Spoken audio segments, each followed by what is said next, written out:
আজকে আমি বানাবো তেলাপিয়া মাছ দিয়ে বারবিকিউ। দেখুন দেখতে কত সুন্দর হয়েছে। হ্যালো, আসসালামু আলাইকুম। কেমন আছেন সবাই? আশা করি সবাই ভালো আছেন। আলহামদুলিল্লাহ আমি ভালো আছি। আমার ভিডিওটি যদি আপনাদের ভালো লাগে লাইক দিবেন, শেয়ার করবেন এবং আমাকে ফলো করবেন। আর ইউটিউব থেকে দেখলে সাবস্ক্রাইব করবেন। আপনারা যে কোনো মাছ দিয়ে আমার মতো করে বারবিকিউ বানিয়ে নিতে পারবেন। আজকে ফ্রাই প্যান দিয়ে বারবিকিউটা আমি বানাবো। আপনারা সম্পূর্ণ ভিডিও দেখতে থাকুন এবং আমার পাশে থাকুন। এবার যাব মূল রেসিপিতে। তেলাপিয়া মাছ দিয়ে বারবিকিউ করার জন্য আমি এখানে একটা তেলাপিয়া মাছ এরকম করে ধুয়ে পরিষ্কার করে নিয়েছি। আর পেটের মাঝখানে এরকম করে কেটে একদম পরিষ্কার করে নিয়েছি। ভালো করে লবণ আর লেবু দিয়ে ধুয়ে নিয়েছি। এবার আমি ছুরির সাহায্যে এভাবে হাড় বরাবর কেটে নিব, যেন মশলাগুলো যদি আমি দিই ওটা যেন ভিতরে প্রবেশ করে, ওইভাবে কেটে নিতে হবে। আমি এইভাবে কেটে নিয়েছি। এই পাশেও আমি ওইভাবে কেটে নিব। আমি এখানে পেটের অংশ এদিক দিয়ে কাটবো না, শুধু মাঝখানে বরাবর কেটে নিচ্ছি। এই পাশেও আমি ঠিক ওইভাবে কেটে নিয়েছি। দেখুন,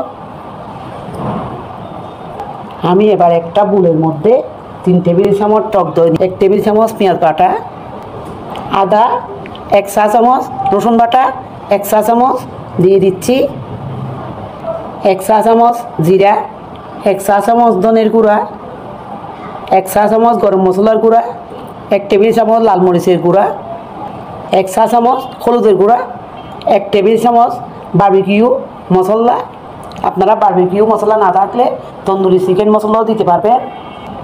দিয়ে দিচ্ছি 1 চা চামচ টমেটো সস, পরিমাণ মতো লবণ দিয়ে দিলাম। এবার সম্পূর্ণ হাত দিয়ে ভালো করে মেখে নিব।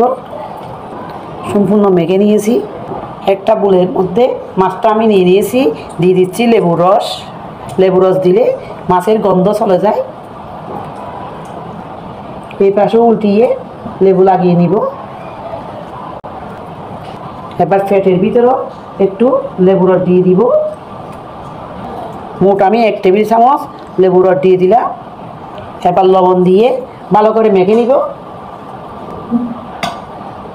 মাঝখানে যে আমি কেটে দিয়েছি ওখানেও আমি লাগিয়ে নিচ্ছি, যেন লবণ ভালো করে ঢুকে। এবার মশলা যে আমি মেখে রেখেছিলাম এই মশলাগুলোও আমি এখানে উপরে দিয়ে ভালো করে লাগিয়ে নিব। হাত দিয়ে ডলে ডলে এভাবে লাগিয়ে নিব, যেন মশলাগুলোর ভিতরে প্রবেশ করে।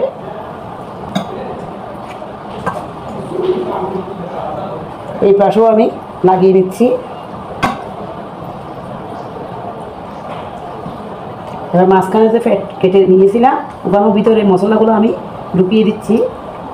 এবার একটু মাখানো হয়ে গেলে একটু সরিষার তেল দিয়ে দিচ্ছি। সরিষার তেল আগে দিলে মশলার ভিতরে ঢুকবে না, তাই পরে দিয়ে আবার একটু মেখে নিব। মাখানো হয়ে গিয়েছে। এবার 20 মিনিটের জন্য আমি রেস্টে রেখে দিব। মাছ বেশিক্ষণ ম্যারিনেট করে রাখার দরকার নাই। আপনাদের হাতের কাছে যদি সময় থাকে 30 মিনিট রেখে দিবেন। আমি 20 মিনিট ম্যারিনেট করে রেখে দিয়েছিলাম। এবার মশলা যে এখানে মাছের উপরে আছে এই মশলাগুলো আমি উপর থেকে উঠিয়ে নেব, কারণ মশলা সহ তেলে ভেজে নিলে মাছ পুড়ে যাবে, ভিতরেগুলো থাকবে। এবার রান্নায় চলে যাব। চুলায় একটা ভাজার জন্য প্যান দিয়েছি, কিছু পরিমাণ মতো সরিষার তেল দিয়ে দিচ্ছি ভাজার জন্য। আজকে আমি ফ্রাই প্যানে বারবিকিউ করব মাছে। তেল যখন এরকম গরম হয়ে আসবে মাছটা আমি বারবিকিউ মাছটা আমি উল্টে পাল্টে ভেজে নিয়েছি। এবার আমি নামিয়ে নিব। বারবিকিউ মাছটা আমি একটা প্লেটের মধ্যে নিয়ে নিয়েছি। দেখো দেখতে কত সুন্দর হয়েছে, খেতেও অনেক মজা হয়। ফ্রাই প্যানে করে আপনারা খুব সহজে এইভাবে আমার মতো বানিয়ে নিতে পারবেন। মাছের যে মশলাগুলো ছিল এগুলো দিয়েও আমি একটা সস বানিয়ে নিয়েছি, আর টমেটো সস দিয়ে এই মাছটা আমি পরিবেশন করেছি। আপনারা চাইলে মেয়োনিজ দিয়েও খেয়ে নিতে পারবেন। আশা করি সবাই ভালো লাগবে। সবাই ভালো থাকবে। আল্লাহ হাফেজ।